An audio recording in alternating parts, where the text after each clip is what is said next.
antakuna minhum wa la taqum fihim fa innahum ahlul azabi. Wa rajulun lahu lisanun bila qalbin fayantiqu bil hikmati wa la ya'malu biha yad'un nasa ila Allah ta'ala wa huwa yafirru minhu fab'at minhu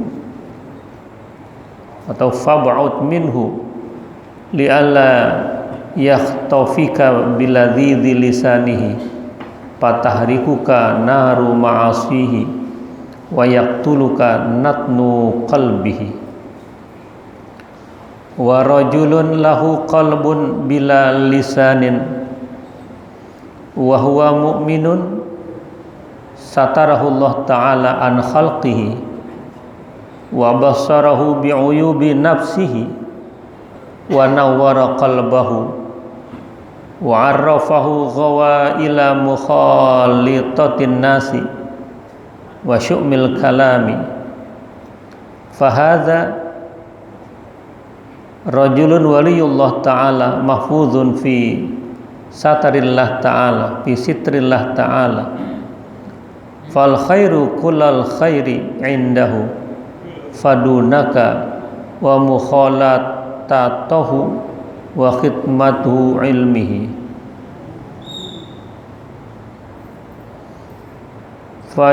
fayuhibbukallahu ta'ala wa rajulun ta'allama wa 'allama wa 'amila bi'ilmihi wa huwal 'alim billah ta'ala wa ayatihi istawda Allah qalbahu ghara'iba ilmihi wa syaraha sadruhu liqabulil 'ulumi fahdhar an tukhalifahu wa tujanibahu wa tatrukar ruju' ila nasihati.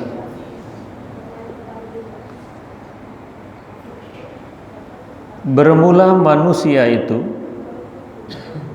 terbagi kepada 4 bagian sebagaimana yang telah dikatakan oleh Sayyidi Syekh Abdul Qadir Al-Jilani, semoga disucikan sukmanya. Pertama, seseorang yang tidak punya lisan dan tidak punya hati, itulah orang yang bergelimang dengan dosa, kehinaan dan kebodohan. Hati-hati kamu di antara mereka. Jangan bergaul dengan mereka karena mereka adalah orang yang pantas mendapatkan azab. Yang kedua, seseorang yang mempunyai lisan tapi tidak mempunyai hati. Dia bertutur kata dengan penuh hikmah namun dia tidak mengamalkannya. Dia mengajak manusia ke jalan Allah sementara dia lari dari Allah. Jauhkan darinya agar tidak terlintas padamu kelezatan lisannya dan membakar kamu dengan bakaran maksiat dan membunuh kamu dengan bau hatinya, busuk hatinya. Ketiga, seseorang yang punya hati dan tidak mempunyai lisan, yaitu orang yang beriman. Semoga Allah tutupkan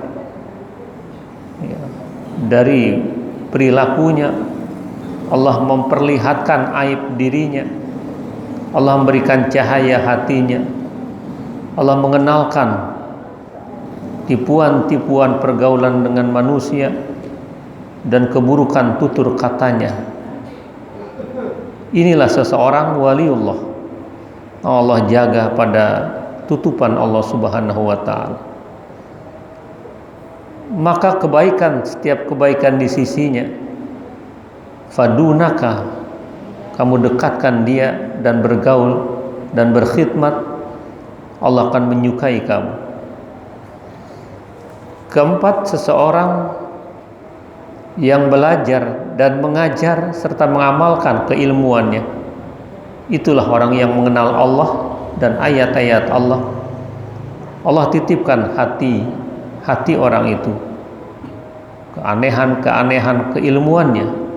Allah lapangkan dadanya untuk menerima ilmu. Maka hati-hati kamu, jangan bertentangan dengan orang itu, jangan jauh. Kau kembali kepada nasihatnya. Bapak Ibu Saudara yang sangat saya hormati, ini pendapat dari Syekh Abdul Qadir Al-Jilani. Ini sangat populer di dunia tasawuf, karena Syekh Abdul Qadir Jilani ini lahir pas 1 Ramadan. Lahir di siang hari, tidak pernah mau nyusu sama orang tuanya, sama mamahnya. Begitu maghrib datang, dia menangis seakan-akan minta disusui. Itu ketika dilahirkan sudah ada isyarat yang Allah letakkan di hati Syekh Abdul Qadir Al-Jilani. Beliau anak dari seorang Abdullah Saumai dengan istrinya Fatimah. Ini juga pernikahan orang tuanya unik, karena Abdullah Saumai itu ketika masa mudanya dia beberapa hari tidak makan, tidak masuk makanan. Sampai di hari ketiga ketika dia turun ke sungai yang sangat jernih, dia melihat di atas sungai yang bersih itu terapung, berjalan di atas air sebuah buah apel yang begitu ranum. Tergerak hatinya turun ke sungai untuk mengambilnya karena bersih. Tapi setelah dia makan, dia merasa menyesal karena itu bukan miliknya, itu bukan haknya. Tapi sementara sudah tertelan habis, maka dia berinisiatif, berijtihad untuk mencari siapa pemilik buah apel yang jatuh dan berjalan mengalir di atas sungai itu. Dia telusuri sungai berlawanan arah kurang lebih 16 km untuk mencari siapa pemilik buah apel ini. Setelah berjalan panjang, begitu melelahkan, dia bertemu di situ ada rumah yang di dalamnya banyak kebun-kebun apel. Dia berkeyakinan ini pasti pemilik buah apel yang jatuh. Dia datang ke situ memberikan salam. Assalamualaikum. Waalaikumsalam. Siapa di luar? Saya, Abu Sualeh. Jadi bapaknya Abu Sualeh, sebenarnya Abu Soleh. Pemilik itu namanya Abdullah Saumai. Ada apa anak muda? Bapak izin, saya merasa bersalah. Saya 3 hari 3 malam tidak makan, tidak menemukan makanan. Tetapi hari ketiga saya menemukan buah apel. Setelah saya makan, saya menyesal karena itu apel bukan punya saya. Karena kedatangan saya ini ingin meminta keikhlasan, keridhaan. Nah, Abdullah Saumai melihat gelagat si Abu Sualeh ini, terpesona. Ada anak muda yang luar biasa jujurnya, yang berusaha apik untuk dirinya. Peluang itu dimanfaatkan oleh Abdullah Saumai. Ya, saya ikhlaskan anak muda, apa yang sudah kamu makan. Tetapi ingat, ada syaratnya. Syaratnya apa Tuhan? Saya akan penuhi semuanya. Syaratnya simpel saja. Engkau harus mau menikah dengan putri saya yang bernama Fatimah. Tapi dia ini lumpuh, dia ini buta, dia ini bisu. Coba anak muda Kemayoran dapat gadis tapi buta, bisu, lumpuh. Sebagai syarat perkawinan gratis, mau gak? Dia mikir 1000 kali gitu. Baik, karena ini saya sudah makan, saya penuhi persyaratan itu. dinikahkan dengan mengundang beberapa saksi tetangganya. Pengantin perempuan pasti nggak dikeluarin, tapi ada di kamar. Setelah terjadi ijab qabul itu, silakan, kau sudah berhak mendampingi istrimu, putri saya. Di mana tuh? Di sana Dujung. Mentok, belok lagi. Di situ sudah menanti istri kamu di kamar. Udah jalan, terus nak, nggak apa-apa, kamu sudah jadi anak saya, anak mantu saya. Begitu dia belok kanan belok kiri, dia terpesona, kaget. Lah, katanya istri saya lumpuh, kok ini diri? Katanya bisu, kok mendengar? Iya nak, kata mertua dari kejauhan, itu bahasa isyarat dari saya. Putri saya lumpuh itu sebuah kinayah, sebuah sindiran bahwa dia tidak pernah kemana-mana, di rumah saja dengan zikir, dengan hafalan-hafalan Qur'annya. Saya katakan bisu karena dia tidak bicara hal-hal yang aib, karena memang tidak pernah keluar dari rumah. Saya katakan tuli, nggak mendengar perkataan-perkataan bising, perkataan-perkataan yang tidak semestinya. Ya Allah, beruntung kan, nikah gratis, apel halal gitu kan, dapat permaisuri lagi gitu kan. Ini kan buah dari keistiqomahannya, buah dari ketekunannya dan menjaga dirinya dari hal-hal yang menyimpang dari nilai-nilai keislaman. Nah, punya anak itulah Syekh Abdul Qadir Al-Jilani yang lahirnya 1 Ramadan ya. Di situ keunikan Syekh Abdul Qadir Jilani, karena lahir bulan Ramadan, nggak mau nyusu sama sekali. Maghrib datang baru dia menangis dan minta minum, minta susu sama mamahnya. Ini sekilasnya tentang itu. Kata Syekh Abdul Qadir Al-Jilani, manusia itu ada 4 bagian. Pertama, seseorang tidak punya lisan, tidak punya hati. Artinya lisannya nggak digunakan sebagaimana mestinya, sehingga seolah-olah nggak punya lisan. Ya, nggak digunakan tulisan untuk hal-hal yang positif. Maunya menceritakan kejelekan orang, maunya mencela orang, di mata dia tuh nggak bagus saja itu orang. Yang bagus dia sama kelompoknya gitu. Lu nggak punya lidah itu orang. Ya. Nggak punya hati, memang ya nggak pernah menerima kebenaran yang datangnya dari Allah. Ya.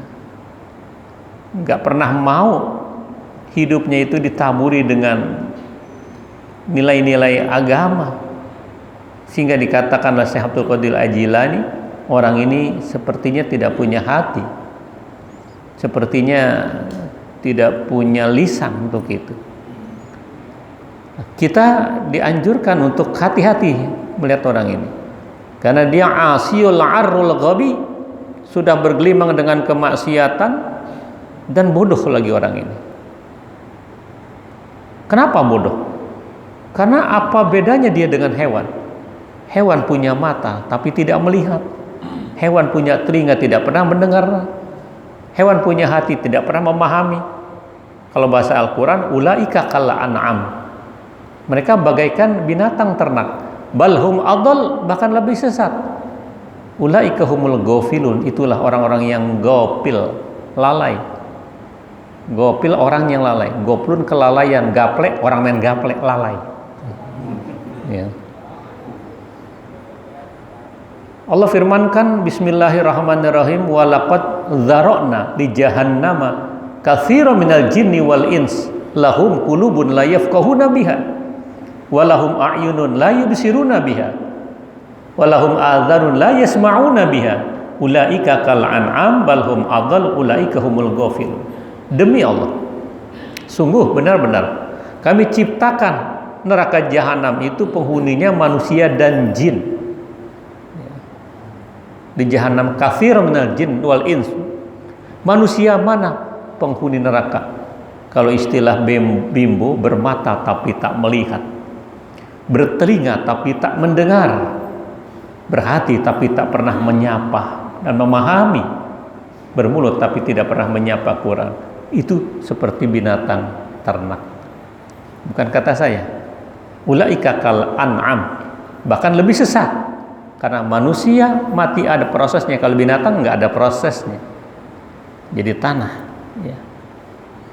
Itu tipe yang pertama, itu bagian pertama, ada manusia yang tidak punya lidah, yang tidak punya hati. Artinya tingkat kepeduliannya kepada orang-orang kecil, orang-orang yang teraniaya nggak ada itu. Diingatkan fahdhar an takuna minhum, hati-hati kamu. Jangan ada di antara mereka, di tengah-tengah mereka, jangan berdiri bersama mereka. Artinya jangan bergaul. Kenapa? Karena mereka ada sumber azab, fa innahum ahlul azab. Jadi musibah datang, azab datang itu karena orang-orang yang tidak pernah menggunakan lisan dan hatinya dengan benar. Kan kita sudah sering mendengar itu.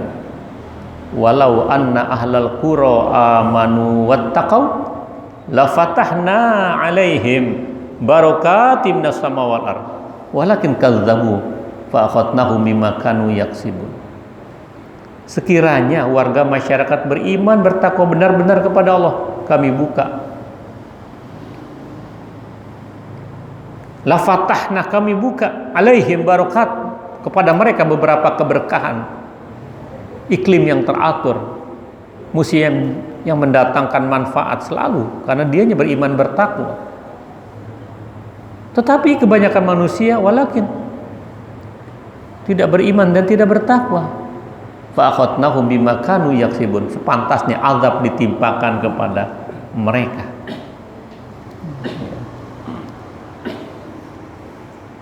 Yang kedua, warajulun lahu lisanun bila qalbin fayantiqu bil hikmah wa la ya'mal biha. Ada lagi bagian yang kedua ini, seseorang dia punya lidah tapi nggak punya hati. Fayantiqu, bertutur kata bil hikmah, perkataannya bagus, ada daya pikat, ada pesona, bagus, dan tutur katanya bisa diatur, retorikanya indah, penuh dengan nilai-nilai sastra yang tinggi, tetapi dia tidak mengamalkan apa yang diucap itu. Berarti ini punya lidah tapi tidak punya hati karena tidak mengamalkan apa yang diucapkan itu.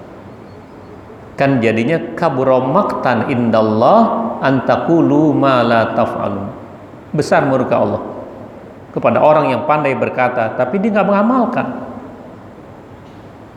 Bagus kalau berkatanya, ya, sopan kelihatannya, tapi ternyata dia nggak mengamalkan, cuman sekedar retorika. Yad'un nas ilallah ta'ala wa huwa yafirru minhu. Dia ngajak orang untuk dekat sama Allah, dianya lari. Gitu.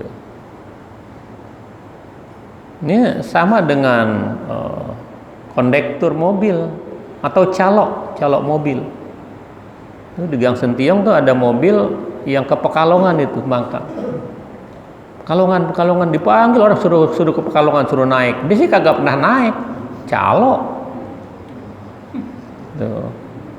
Orang udah sampai Pekalongan, udah sampai ini, dia masih di Gang Sentiong aja gitu kan. Itu calok itu. Artinya kita jangan jadi calok, ngajak orang sholat, ini kagak sholat. Ngajak orang cinta ulama, dia benci ulama. Ngajak orang cinta Habib, cucu Rasulullah, dia benci gitu kan. Tapi di depan bagus gitu. Wah, ini kan musang berbulu ayam ini gitu. Nah, dianjurkan fab'ud minhu, jauhi orang ini. Li'alla yahtafika, agar kamu tidak disambar oleh kelezatan lidahnya. Tutur katanya bagus banget, kamu tidak termakan nanti. Fatahrikuka naru ma'asihi, nanti akan membakar kamu oleh api maksiatnya. Wa yaqtuluka natnu qalbihi, akan membunuh kamu oleh bau dari hatinya itu, busuk hatinya itu. Itu yang kedua. Yang ketiga, wa rajulun lahu qalbun bila lisanin wa huwa mu'min. Ada orang punya hatinya lembut, punya hatinya cepat terpesona dengan melihat orang-orang susah. Bila lisan, tanpa lisan, artinya lisannya tidak digunakan untuk hal-hal yang mencela orang gitu. Ini orang mukmin. Allah tutupkan ya perilakunya itu yang jelek-jeleknya. Wa bassarahu, Allah nampakkan, perlihatkan aib dirinya. Dia nggak ada peluang mencari aib orang lain, tapi dia muhasabah, dia introspeksi, dia otokritik ke dalam tentang keburukan dirinya. Jadi nggak ada waktu buat celah orang lain, karena dia menganggap dirinya banyak celaan, dirinya banyak aib, apalagi memang namanya so aib. Jadi banyak aibnya itu. Dia nggak ada waktu buat cari celah kesalahan orang lain. Kalau sekarang kan orang seringnya mencari kesalahan orang lain. Di depan dia nggak ada bagusnya aja. Sudah bagus, sudah indah, disebut amburadul lagi. Gitu kan. Sudah terbalik pemikirannya. Yang baik dibilang buruk, yang buruk dibilang baik. Ya. Giliran kelompoknya disebut baik, tapi orang lain jelek. Terbalik pemikirannya. Kenapa? Karena yang ditonton sinetron dunia terbalik.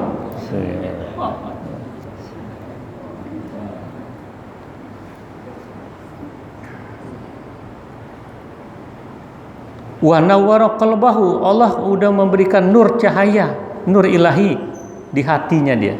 Itu orang yang beriman ya. Karena itu kata Nabi, ittaqu firasatal mu'min fa innahu yanzuru binurillah. Hati-hati kamu dengan firasatnya orang yang beriman, karena sudut pandang dia nur dari Allah Subhanahu wa taala. Ya. Oke, Kamal suka cerita waktu masih ada guru beliau ke Muhajirin, hati-hati di jalan. Biasanya itu ada apa-apa tuh kalau bilang hati-hati. Karena memandang dengan cahaya dari Allah. Ya. Itu orang yang sudah Allah angkat kasyafnya seperti itu. Wa arrafahu huwa ila mukhalatatin nas. Allah sudah memperkenalkan tentang bagaimana sikapnya bergaul dengan orang gitu kan. Wa syu'mil kalam, diperlihatkan bagaimana buruknya tutur kata yang tidak harus diucapkan. Fa hadza rajulun waliyullah, ini wali Allah ini. Ya. Dia ketika sedang ada ahwalnya, sedang dia mengikuti kehendak Allah Subhanahu wa taala, itu dia perbuat apa saja yang kadang-kadang keluar dari nalar kita yang sehat. Ya. Apa saja yang orang anggap, oh ini orang kok aneh, padahal dia enggak aneh. Dia lagi ahwal menikmati bersama Allah Subhanahu wa taala. Kadang-kadang dia meludahin orang. Orang kan kalau nggak tahu bisa marah. Tapi ketika diludahin tuh tukang es di Kiai Nur Ali Bekasi Ujung Harapan, itu dagangannya laris. Ya. Karena bukan kemauan dia ketika dia ngeludahin itu. Namanya tukang es, dia ngomong lagi sama temennya, ngomong lagi. Besokannya beberapa tukang es ngikutin hak kiai. Kagak diludah-ludahin gitu. Karena memang lagi ahwal ketika itu gitu kan ya.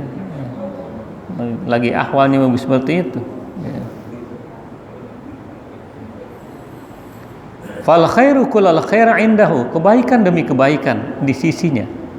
Maka dekatkan dia, fadunaka wa mukhalatatahu, dan pergauli dia, wa khidmatahu, dan berkhidmat kepada orang ini. Ya. Fa yuhibbukallah ta'ala, maka Allah akan menyukai kamu. Itu yang ketiga, itu mukmin. Yang keempat, rajulun ta'allama wa 'allama wa 'amila bi ilmihi wa huwal 'alim billah ta'ala wa ayatihi. Ada lagi seseorang yang belajar dan juga mengajar, mengamalkan disiplin keilmuannya. Itulah orang yang mengenal Allah Subhanahu wa taala dan tanda-tanda kebesaran Allah. Ya, lebih peka lagi itu orang. Istauda Allah qalbahu gharaib. Allah titipkan di hatinya itu keanehan keilmuannya. wa syaraha sadruhu, dan Allah lapangkan dadanya untuk menerima ilmu-ilmu. Gampang banget dia mendapatkan ilmu. Belajar sedikit tapi dapatnya banyak. Ilmu laduni itu. Karena ilmu ada yang kasab, ada yang ghairi muktasab, ada yang diusahakan, ada yang tidak diusahakan. Allah kasih kepada siapa saja yang Allah kehendaki. Nah, kita harus hati-hati juga menghadapi orang ini. Hati-hatinya apa? Jangan bertentangan dengan orang ini. Bi'an tukhalifahu, jangan menyimpang, jangan melawan. Ya, karena di samping ilmunya tinggi, dia juga mendapatkan kelebihan dari Allah. Wa tatrukar ruju', jangan kau tinggalkan untuk kembali kepada nasihatnya. Artinya dengar orang itu. Nah, itu menurut Syekh Abdul Qadir Al-Jilani. Summa'lam anna asla zuhdi al-ijtinabu anil maharimi kabiriha wa sagiriha. Kemudian ketahuilah bahwasanya asal zuhud itu menjauhi dari perbuatan-perbuatan yang haram, baik kecil maupun besar. Jadi orang zuhud nggak lihat besar kecilnya, tapi dia harus nyingkir dari perbuatan-perbuatan yang haram. Ah, ini dosa kecil, ini nggak apa-apa. Dosa kecil, kepada siapa kita berbuat dosa? Ya kepada Allah, sama besar dan kecilnya. Jangan anggap sepele. La saghirah ma'al istimrar, tidak akan terjadi dosa kecil kalau berlangsung terus. Wala kabirah ma'al istighfar, dan tidak akan jadi dosa besar kalau kita istighfar. Artinya melakukan dosa, pelanggaran jangan kecil besarnya, karena kepada siapa kita melanggar itu? Kepada siapa kita melakukan kemaksiatan itu? Kepada Allah. Ya. Nggak boleh kita melanggar perintah Allah, kecuali ada yang boleh dilanggar. Sholat boleh dilanggar.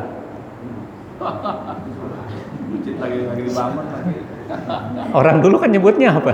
Langgar. Boleh nggak sholat dilanggar? Boleh. Dilanggar. Nggak dikenal musola kita, langgar. Langgar kan? Ya. Masih ada tuh langgar Al-Bayan di daerah Kalibata, disebutnya langgar. Jadi sholat dilanggar boleh gitu ya. Kalau kita kan komplit, musola lain, masjid lain. Masjid juga ghairi jami, ada masjid jami. Kalau di Mekah, Madinah, mau kecil mau besar namanya masjid, tempat sujud gitu kan. Nggak dikenal namanya langgar ya.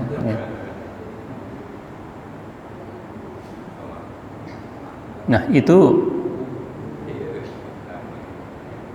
asal daripada zuhud, menjauhi dari perbuatan yang haram besar dan kecilnya. Li'anna man la wara'alahu yasihhu, karena sesungguhnya orang yang tidak wara' juga sah dia untuk menjauhkan perbuatan-perbuatan yang haram. Ya, itu juga bagian dari zuhud. Lahu zuhdu wa ada'u jami'il faraidi yasiriha wa asiriha, dan dia menjalankan, menunaikan seluruh kefarduan yang mudah dan yang sulit. Ketika yang mudah, masa normal, dia juga ibadah. Ketika masa tidak normal, dia juga ibadah. Ketika musim dingin tapi dia tidak sakit, dia juga wudhu, menyempurnakan wudhunya. Bapak ada di luar kota, udaranya dingin, mau wudhu aja dingin, dia sempurnakan. Tetap kumur-kumur, masukkan air ke hidung, karena pahalanya jauh lebih besar daripada hal-hal yang biasa gitu kan. Nah, Islam tuh punya konsep pada masa yang normal, pada masa yang tidak normal gitu kan.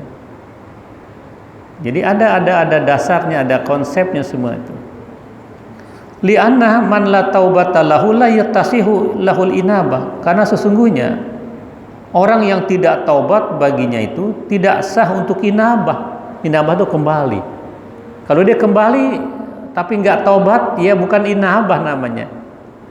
Karena 11-12 nih kalau sekarang taubat dengan inabah. Taubat dia menyesali masa-masa perbuatannya, dia kembali kepada Allah.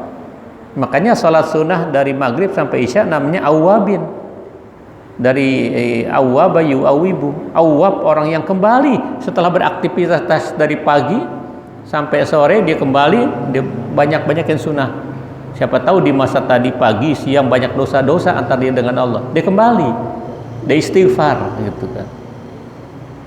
Fattaubatu wal qiyamu bi kulli huquqir rabb. Taubat itu menegakkan tiap-tiap hak-hak Allah. Hak Allah yang harus dipenuhi. Kita diciptakan oleh Allah untuk apa? Mengabdi. Ya. Wa ma khalaqtul jinna wal insa illa liya'budun.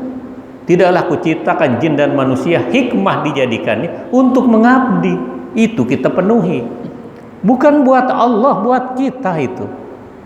Jangan dianggap, waduh, setiap hari nih Guru Sa'ban Masjid Ad-Diya penuh nih, Allah untung nih.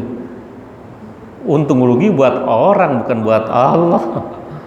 Wah, masjid lagi kosong, rugi deh Allah deh. Tidak ada, Allah Maha Kaya. Ibadah buat kita, kita perlu Allah. Allah nggak perlu sama kita, la syarikalah, tidak sekutu baginya. Andai kata sedunia, sering saya katakan, sedunia semuanya muslim, tidak ada yang kafir, nggak menambah kekuasaan Allah. Semua muslim itu sedunia, miliaran, apakah 5 miliar, semuanya taat, semuanya meminta, Allah kabulkan, tidak mengurangi kekayaan Allah. Itu bagaikan jarum yang dicelupkan di lautan, yang melekat di jarum, itulah kekayaan manusia, itulah ilmu manusia. Jadi nggak mengurangi kekuasaan Allah dan tidak mengurangi kekayaan Allah. Dia juga tidak menambah kekuasaan Allah kalau orang pada taat, tidak. Untung ruginya kembali kepada manusia. Wal inabah huwa ikhrajul qalbi min zulumati syubhat. Inabah itu mengeluarkan hatinya dari kegelapan-kegelapan syubhat. Dia bukan lagi yang haram, yang syubhat, yang ragu-ragu, yang remeng-remeng, dia nggak mau kerjain. Dia nggak mau nerima, gitu kan. Karena apik dia. Wa tarkud dunya ala ahliha qaliliha wa katsiriha. Meninggalkan dunia kepada ahlinya itu sedikitnya atau banyaknya. Li'anna man la qana'ata lahu la yasihu lahu tawakkul.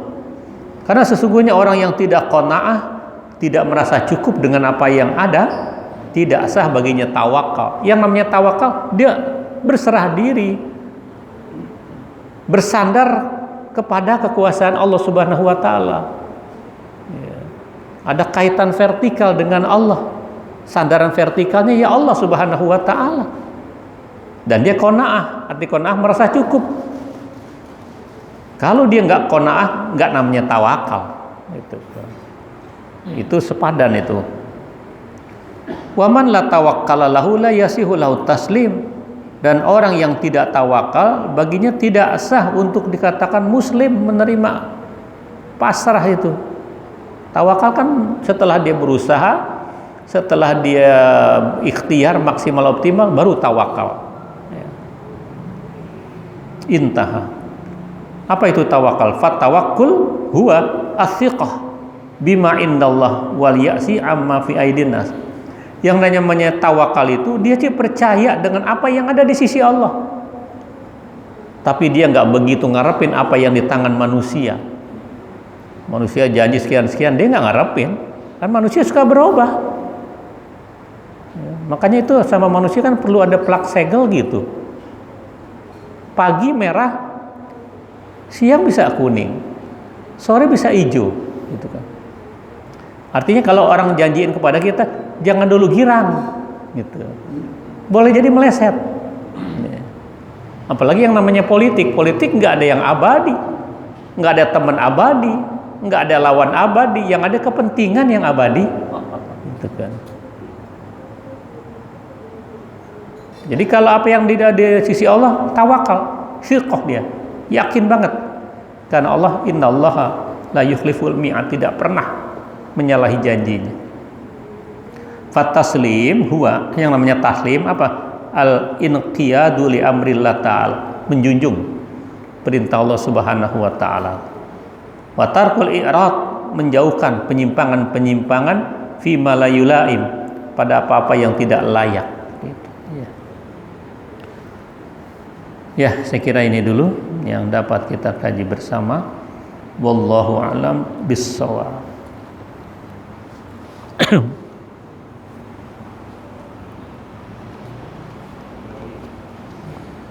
Ya, silakan Pak.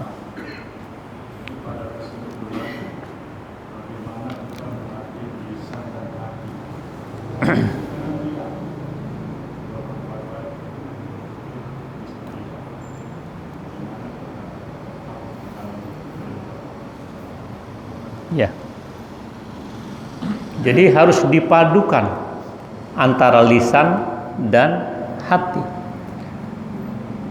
Dinamo penggeraknya ada di hati. Artinya sebelum bertutur kata, kita mainkan di hati kita dulu. Ini kira-kira omongan saya bikin susah orang nggak? Bikin orang jengkel nggak? Renungkan dulu.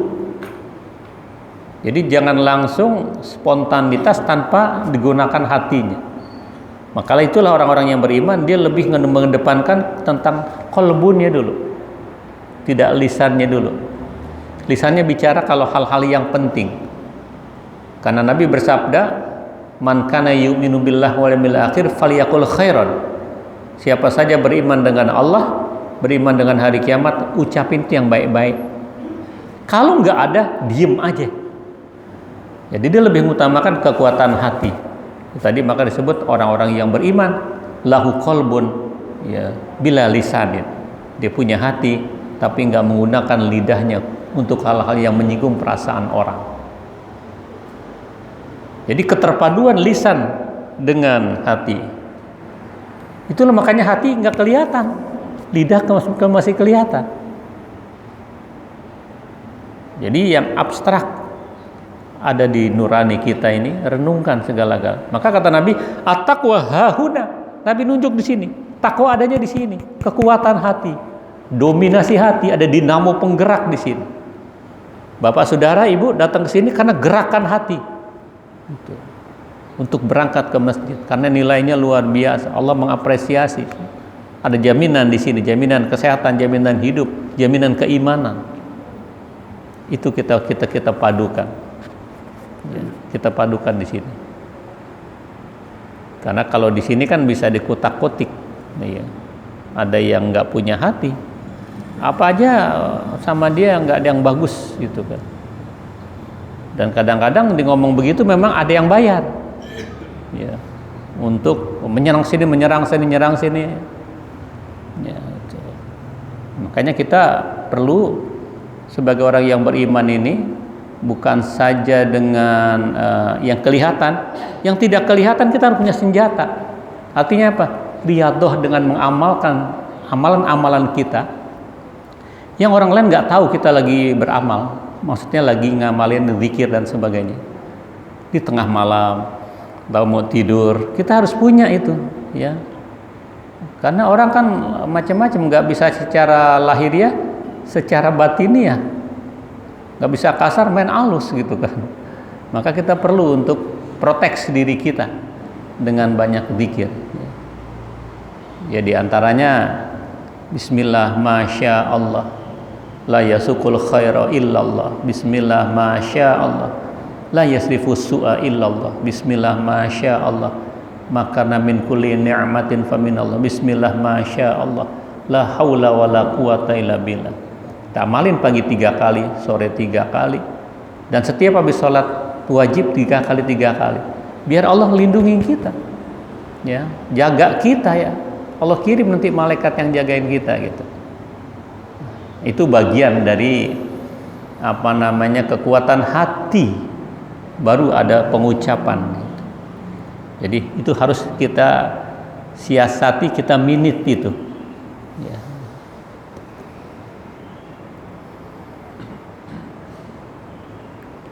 Cukup? Bisa.